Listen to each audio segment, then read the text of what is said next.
Hello friends, welcome to my YouTube channel. I hope कि आप सब अच्छे से हैं। आज मैं आपको एक बहुत ही इंपॉर्टेंट टॉपिक के बारे में बताऊंगा या बहुत ही इंपॉर्टेंट चीज़ के बारे में बताऊंगा जो स्टॉक मार्केट में काम करने या काम करने से पहले के लिए आपके लिए जानना बहुत ही ज़रूरी है। आज मैं आपको डीमैट अकाउंट के बारे में बताऊंगा कि what is demat account. Because अगर आपके पास डीमैट अकाउंट नहीं है तो आप स्टॉक मार्केट में काम नहीं कर सकते। स्टॉक मार्केट में काम करने के लिए आपके पास जो सबसे जरूरी रिक्वायरमेंट होती है वो होती है डीमैट अकाउंट की। तो आज मैं आपको डीमैट अकाउंट के बारे में बताऊंगा कि डीमैट अकाउंट क्या होता है। डीमैट अकाउंट क्या होता है? Demat account is an electronic house of your shares. इसको बिल्कुल अगर साधारण भाषा में आप समझें तो ये एक डिजिटल घर होता है आपके द्वारा खरीदे या बेचे शेयर्स की जानकारी जिसमें होती है। ठीक है, मतलब demat account is an electronic house of your shares, जिसमें आपने सपोज आपने स्टॉक मार्केट में आए, आपको किसी कंपनी का शेयर पसंद आया, आपने किसी कंपनी ABC के 10 शेयर खरीद लिए एट अ पर्टिकुलर प्राइस, मतलब कुछ एक दाम पे 10 शेयर उस कंपनी के खरीद लिए। तो आपके पास क्या प्रूफ है कि आपने उस कंपनी के 10 शेयर खरीदे हुए हैं? तो जो पहले आपको 1996 से पहले, जब डीमैट अकाउंट आने से पहले, डीमैट अकाउंट 1996 में आया, 1996 में डीमैट अकाउंट आने से पहले वो एक फिजिकल सर्टिफिकेट मिलता था। अब डीमैट अकाउंट आने के बाद आपको वो एक डिजिटल फॉर्म में आपके डीमैट अकाउंट में सेव हो जाते हैं आपके शेयर्स की सारी इंफॉर्मेशन कि आपने कितने शेयर खरीदे हैं, क्या खरीदे हैं, ये सारा उसमें डिजिटली सेव रहता है। तो जिस कंपनी के शेयर आपने, मान लीजिए XYZ कंपनी के 10 शेयर आपने एक पर्टिकुलर प्राइस पे खरीद रखे हैं, तो उसकी सारी इंफॉर्मेशन आपके डीमैट अकाउंट में होगी कि किस तारीख को आपने कितने प्राइस पे कितने शेयर खरीद रखे हैं, वो डिजिटली आपके डीमैट अकाउंट में सेव रहता है। तो ये होता है demat account. Means this is an electronic house of your shares. आपके शेयर्स की जो भी कंपनी के शेयर आपने खरीद रखे हैं, जितने खरीद रखे हैं, जिस प्राइस पे खरीद रखे हैं, वो सारी इंफॉर्मेशन आपके डीमैट अकाउंट में होती है। तो डीमैट अकाउंट होना स्टॉक मार्केट में काम करने के लिए सबसे जरूरी रिक्वायरमेंट होती है। आपके पास डीमैट अकाउंट होगा तभी आप स्टॉक मार्केट में काम कर पाएंगे।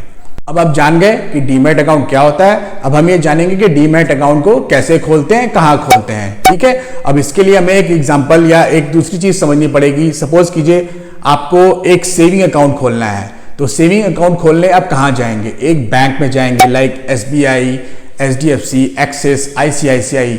ये सारे बैंक्स जो होते हैं वो उनका एक सेंट्रल अथॉरिटी होता है RBI, यानी रिजर्व बैंक ऑफ इंडिया। ये सारे banks reserve bank of India में रजिस्टर होते हैं। रजिस्टर्ड बैंक में ही आप अपना बैंक अकाउंट खोल सकते हैं। सेविंग अकाउंट के लिए आप जिस बैंक को चूज करेंगे वो RBI में रजिस्टर होना चाहिए। उसी तरीके से स्टॉक मार्केट में या शेयर्स के लिए हमारे देश में 2 डिपॉजिटरी हैं, that is CDSL and NSDL, central depository services limited and national security depository limited. ये दोनों जो इंस्टीट्यूशंस हैं इनको हम डिपॉजिटरी बोलते हैं। ये 2 सेंट्रल डिपॉजिटरीज हमारी कंट्री में। इसी में यानी CDSL और NSDL में ही हम अपना डीमैट अकाउंट खोलते हैं। बट जैसे आप अपना बैंक अकाउंट डायरेक्टली RBI यानी रिजर्व बैंक ऑफ इंडिया में नहीं खोल सकते, उसी तरीके से आप अपना डीमैट अकाउंट भी इन दोनों डिपॉजिटरीज में डायरेक्ट नहीं खोल सकते। उसके लिए आपको एक डिपॉजिटरी पार्टिसिपेंट, ये एक टर्म आता है डिपॉजिटरी पार्टिसिपेंट, इसके थ्रू आप डिपॉजिटरीज में अपना अकाउंट खोल सकते हैं। अब ये डिपॉजिटरी पार्टिसिपेंट्स क्या होते हैं? ये एक्ट एन एजेंट, यानी ये इंटरमीडिएट होते हैं बिटवीन इन्वेस्टर एंड डिपॉजिटरी। यानी अब अपना डीमैट अकाउंट खोलेंगे तो डिपॉजिटरी पार्टिसिपेंट में ही खोलेंगे। ये एक इंटरमीडिएट होते हैं, एजेंट होते हैं डिपॉजिटरी और इन्वेस्टर के बीच में। अब ये डिपॉजिटरीज कौन कौन हो सकती हैं? डिपॉजिटरीज हो सकती हैं जैसे stock brokers, grow up stocks, Zerodha, या कोई financial institutions like Motilal Oswal, या बैंक्स भी हो सकते हैं लाइक HDFC, एक्सिस, SBI। ये सारी एज अ डिपॉजिटरी पार्टिसिपेंट काम करते हैं जो इंटरमीडिएट होते हैं between investor and the central depositories like NSDL and CDSL। Okay, तो आप अपना अकाउंट एक डिपॉजिटरी पार्टिसिपेंट, फॉर एग्जांपल एक स्टॉक ब्रोकर में खोलते हैं। डीमैट अकाउंट कहां खुलता है? एक स्टॉक ब्रोकर में खुलता है for working in stock market like stock market में शेयर्स की खरीदी बेची के लिए आपको एक डीमैट अकाउंट खोलना जरूरी है। डीमैट अकाउंट कहाँ खुलता है? एक स्टॉक ब्रोकर में, फॉर एग्जांपल एक डिपॉजिटरी पार्टिसिपेंट में। ठीक है, आई होप कि आपको ये समझ में आ गया कि डीमैट अकाउंट क्या होता है, हम इसे कहाँ खोलते हैं। ठीक है, अब ये समझ में आ गया तो आपको ये समझना जरूरी है कि स्टॉक ब्रोकर या किसी भी डीपी को चूज करने में, डिपॉजिटरी पार्टिसिपेंट को चूज करने में हमें किन किन बातों का ध्यान रखना चाहिए। सपोज मैं मार्केट में आया, मुझे स्टॉक मार्केट में काम करना है, मैंने एक डीमैट अकाउंट खोलने का सोचा जिसके जरिए मैं स्टॉक मार्केट में ट्रेडिंग और इन्वेस्टिंग करना चाहता हूं।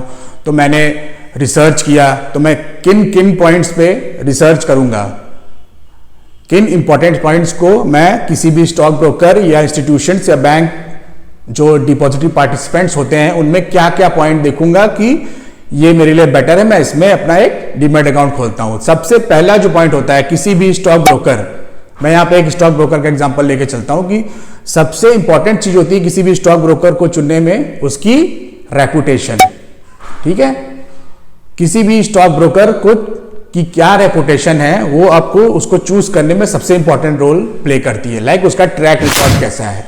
ठीक है, the most important thing to look in for the stock broker. एक स्टॉक ब्रोकर में आप सबसे पहले क्या देखेंगे कि उसका ट्रैक रिकॉर्ड कैसा है, उसकी रेपुटेशन कैसी। उसके बाद उसके चार्जेस में आएंगे हम कि वो क्या क्या फीस और क्या क्या चार्ज लेता है।